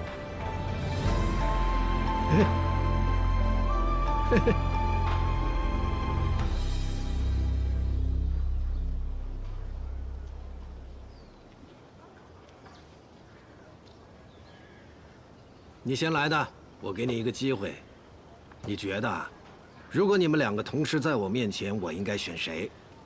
你应该两个都选。为何？因为我们两个都很优秀啊，错过谁你都会觉得很可惜的。嘿嘿，我要告诉你一个秘密，这世上只有别人因为错过了我而觉得可惜，从来没有我因为错过任何人而可惜。初选那日，我酿了一壶酒，啊，而叶鼎之呢，烤了一只羊腿。所以呢？你怎么这么笨啊？一口酒，一口肉，难道这不是天下间第一等的快事？是啊，这的确是天下第一等快事啊！我是那酒，叶鼎之便是那肉，我们两个在一起，便是你今日最大的收获。哎呀，嘿嘿，你说的有道理。好，我陪你等。哎呀，我怎么觉得你琢磨多言的名头，很快就被百里东君抢走了？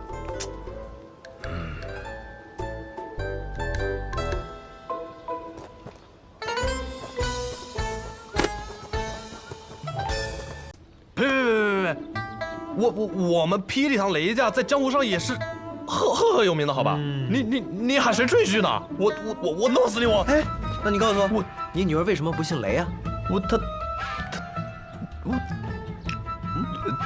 因为我爹被雷家宝逐出来了，子女不能姓雷。不过我也不想姓雷，听起来凶巴巴的。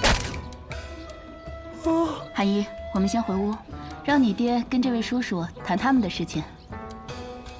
走吧。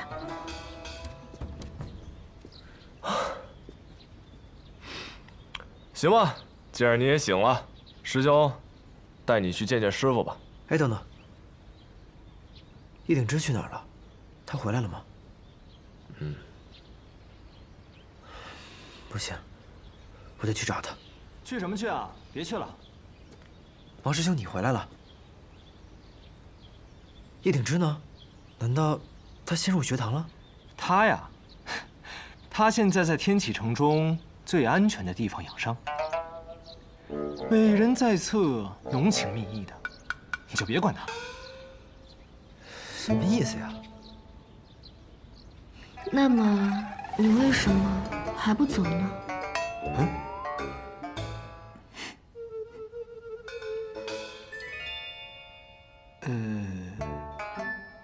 行，那叶兄，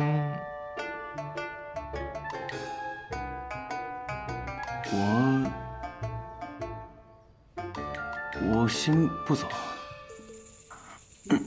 王兄，麻烦你替我转告那小子，让他好好跟李先生学艺，我等着他名扬天下的那天。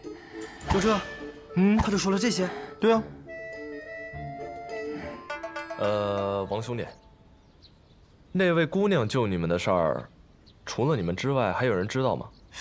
除了我们之外，就还有那天追杀我们的神秘人知道。除了你们之外，谁也别说。毕竟，这朝堂之事错综复杂。既然那位姑娘说了，救你们是她的个人行为，那景云王应该不知道。放心吧，我还是有分寸的。哦，对了。那天我听那个紫衣人说，叶鼎之也是什么天生五脉，要招他去哪儿？这样看来，景玉王妃那边确实是对他而言最安全的地方。到底什么才是天生五脉呀？这个问题，师傅应该知道答案。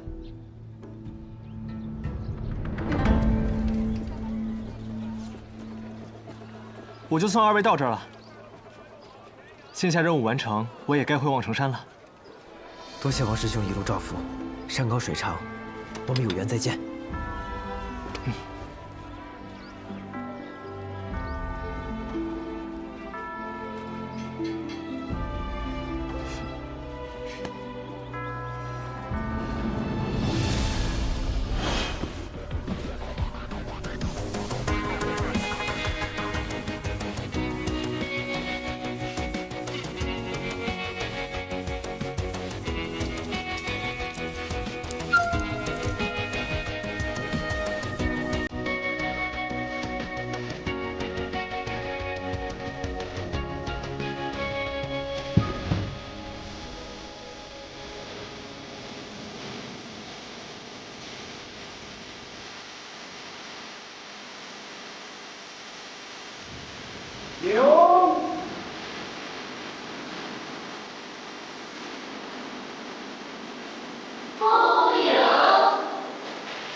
百里师叔，您先请吧。好。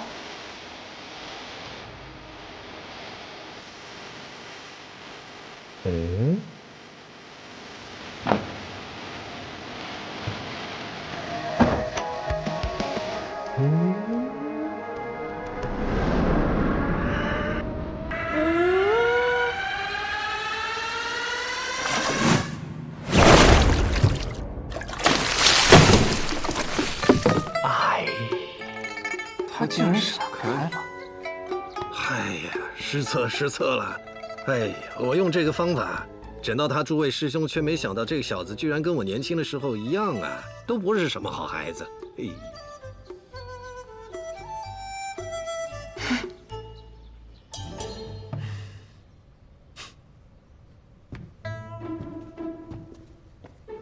无不无聊，无不无聊。堂堂学堂拜师礼，还用我玩剩下的招？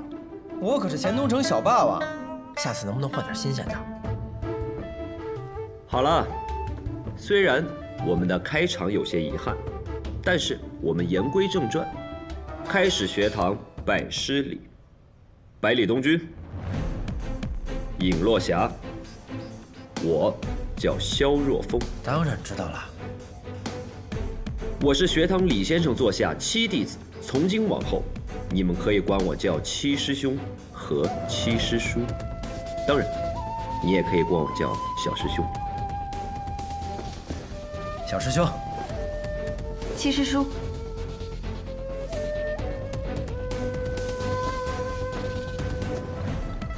学堂李先生座下六弟子，洛轩。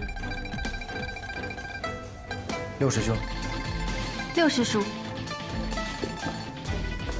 学堂李先生座下四弟子，莫柳月，小黑。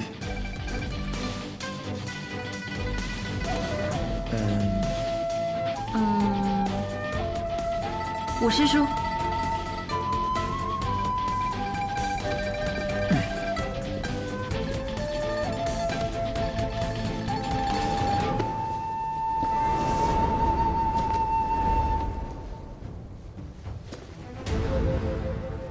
师傅。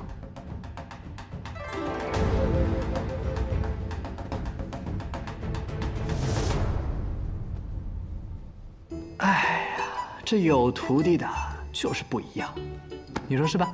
哼！哎，快起来！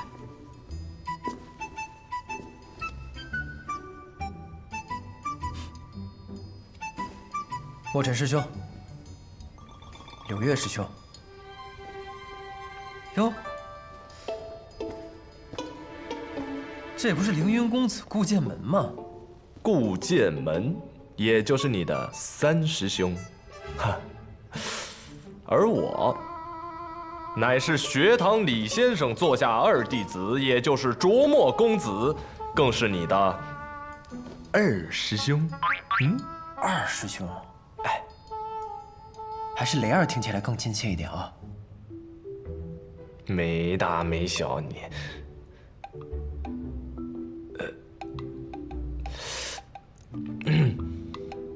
叫一个，给你个面子。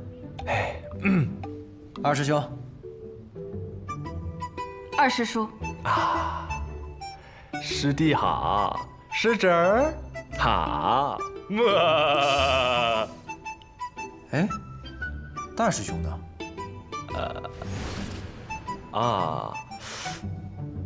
就没有这个人呢。我一入门开始我就是二弟子，反正我是没见过，他们应该也没见过。师父没有跟我说为什么。真是个奇怪的人呢。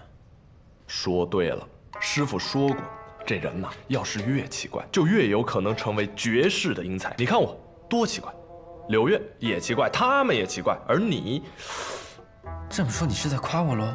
当然，师父更是奇了个大怪。雷儿，你话太多了吧？得嘞，师弟，走你！一定要这样吗？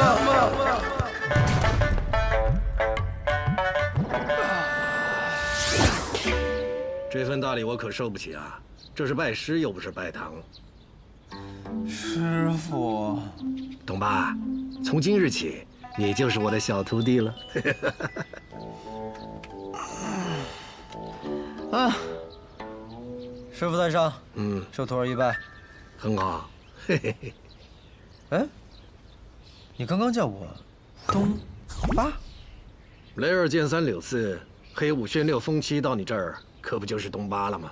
我说师傅，你真的好无聊。是啊。是因为我实在活得太久了，好多事都因此变得无趣，所以只好自己给自己找点乐子了。那你到底活了多久啊？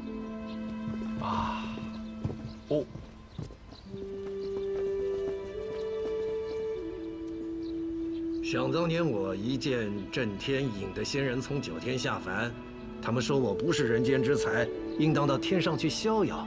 嘿，他们要把我拉到天上去啊，我可不去。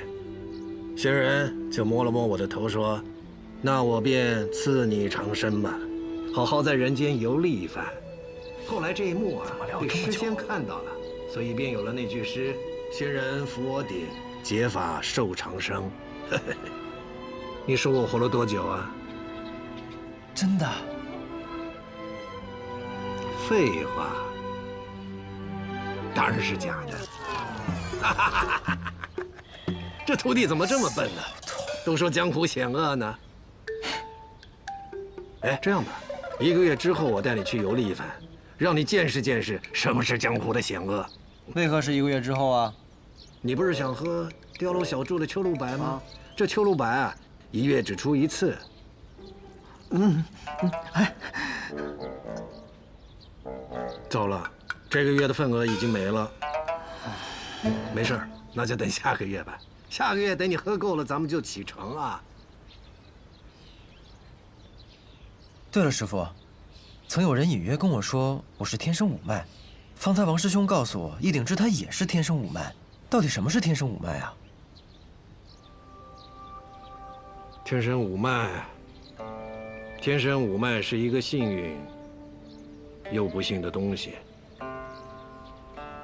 好了好了，今天的答疑解惑就到此为止了。我困了，困了。不是，真是个奇怪又倔强的老头。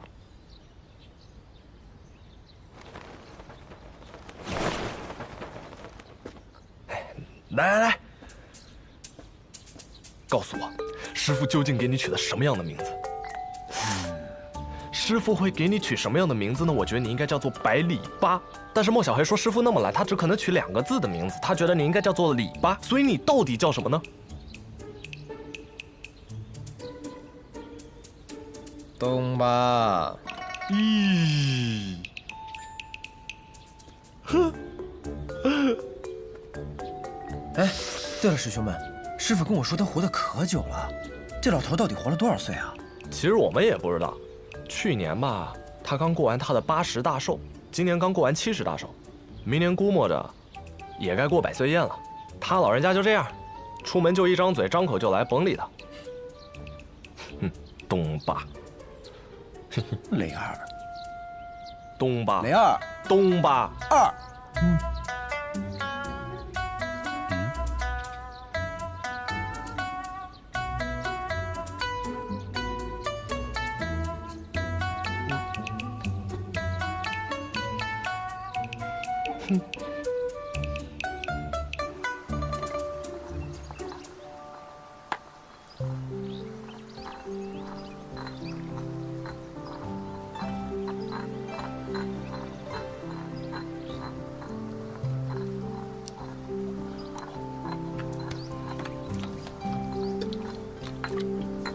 看你这吃法，像是吃到什么人间美味一样。我也尝过一口，这只不过是能咸死一头牛的咸菜，还有前头镇上卖的最便宜的烧刀子，亏你还吃得这么香。如果你也有快被饿死的经历，你就会感激这世上每一种食物；你也有快病死的经历，你怎么就不能感激这些草药呢？亏你还忍心看着师傅自己在这磨药。对了，你让我学的医也学完了，该掌握的也掌握了，按照我们的约定，从明日朝阳升起，你便与这草药无关。我记得，我记得。我怕是这世上最没有尊严的师傅了吧？哎，你说你，明明有学艺的天赋，在短短几个月，就掌握了普通人数年甚至几十年掌握的医理，怎么就不感兴趣呢？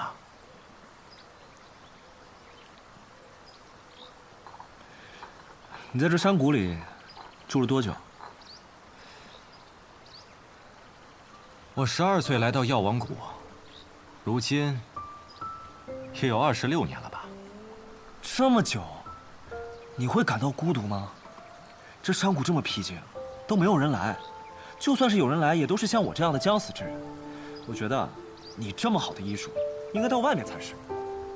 有些人想名扬天下，成就一番功业，也有人想安安静静的一个人待着。这世上每天有多少人死去，又有多少人出生，都是命运使然。即便我出去了，又能救多少人？要是有人能像你一样走到这药王谷，便与我有缘。不管出身，不论目的，我都会救。那你打算以后每天都这样，重复循环？在你看来，每天都是重复的，可在我看来，每天都是不一样的。春日的崖边能长出蛛网草，惊蛰的夜露能配百青丸，清明的蓬草能做药饼，怎么能会是重复循环呢？